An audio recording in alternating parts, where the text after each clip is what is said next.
quotidien aujourd'hui, c'est je vis dans la forêt avec mon épouse et mes enfants. On a des singes devant la maison qui viennent protéger sur nos terres.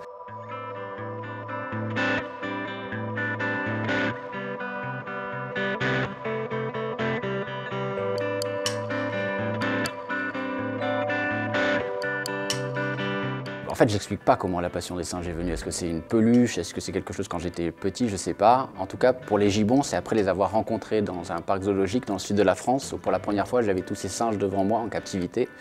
Et parmi tous ces singes, celui qui me paraissait le plus triste, en fait, c'était un gibbon. Et j'ai voulu en savoir plus. Pourquoi il me semblait si triste? Qu'est-ce qui allait pas?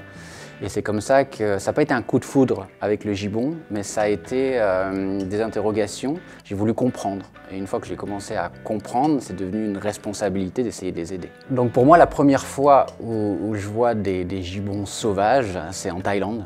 Pourquoi la Thaïlande? Parce que c'est le pays le plus simple pour moi à l'époque pour partir voir des gibbons sauvages. Et ça a été une claque parce que lorsque je rencontre ces gibbons dans la canopée, je me rends compte que j'ai tout à apprendre.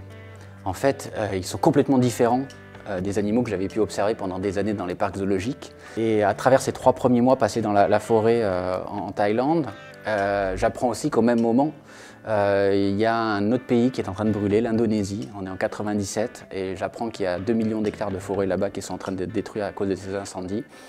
Et là, ça a été une évidence pour moi. Il fallait non seulement que je reparte, mais que je reparte dans un autre pays, en Indonésie, là où il semblait y avoir beaucoup plus de soucis pour les gibbons et pour la forêt. Donc voilà, mon quotidien aujourd'hui, c'est je vis dans la forêt avec mon épouse et mes enfants. On a des singes devant la maison qui viennent protéger sur nos terres. Ben, c'est sûr qu'en vivant à Bornéo, notre quotidien est complètement différent et c'est vrai que la maison, par exemple, on a une clôture électrique pour éviter que les prédateurs puissent rentrer. À Bornéo, il y a des panthères nébuleuses, mais c'est pas ça le vrai problème. Le vrai problème, ce serait plus des troupes de singes, des macaques crabiers notamment, qui très vite prendraient l'habitude de venir voler dans la cuisine, ce qui est quand même assez fréquent. Donc c'est une clôture avec de fil électrique comme on a pour les vaches en France. Mais ils ont bien compris, donc ils restent à 1 mètre de la clôture. Et il y a une chose qu'il faut comprendre, c'est que même si je suis parti à l'autre bout du monde pour sauver des animaux, j'y suis resté parce que je suis tombé aussi amoureux du pays et des gens.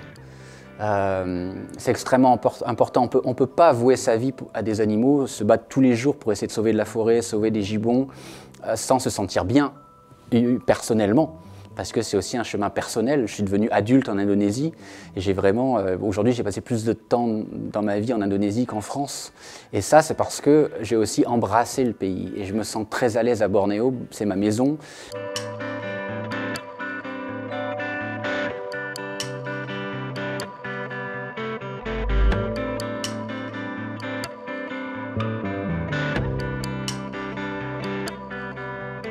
En 20 ans passés à Bornéo, j'ai vu le visage de Bornéo complètement changer. Il a été défiguré par les monocultures de palmiers à huile.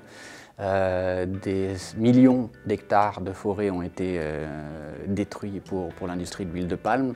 J'en ai été témoin. C'est un constat effrayant d'un côté, mais moi j'ai jamais perdu de vue tout ce qui reste à sauver et le combat qu'on doit continuer à mener. Et c'est pour ça que je suis toujours là-bas, toujours plein d'énergie, toujours parce que je sais sur le terrain tout ce qu'il y a encore à sauver. Ces perles qui existent encore, où les animaux ont trouvé refuge. Certes, on parle peut-être de poches de forêt, mais dernier sanctuaire pour des animaux fantastiques dont je rêvais quand j'étais gamin, que ce soit des gibbons, des orang-outans, des ours malais, et qui vont disparaître comme ça à très court terme si personne ne fait rien.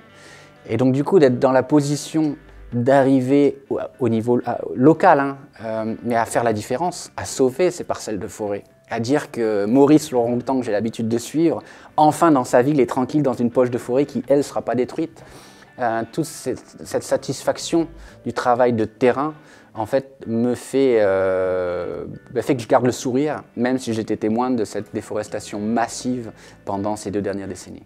Alors c'est vrai qu'acheter des terrains en Indonésie, on aurait j'aurais tendance à dire que voilà, bah, c'est un peu comme en France, c'est simple, on a une somme d'argent, on achète la forêt et c'est protégé. Alors que le contexte indonésien fait que c'est beaucoup plus compliqué que ça.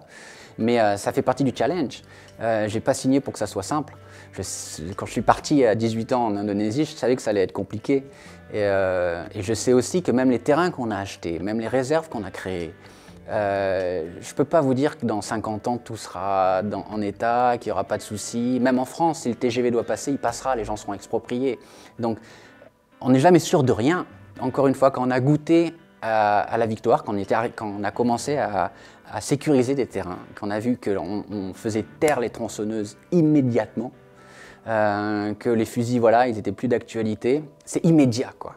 Et tout ça, pour moi, c'est pour ça que ça me rebooste aussi, quand justement, au bout d'un moment, c'est parfois lourd, hein, c'est parfois compliqué, les pressions du gouvernement, tout ça, ben, je pars en forêt 2 jours et je rebooste un petit peu les batteries, je recharge tout ça, j'en prends plein la figure et ça vaut la peine, quoi. C'est compliqué, ouais.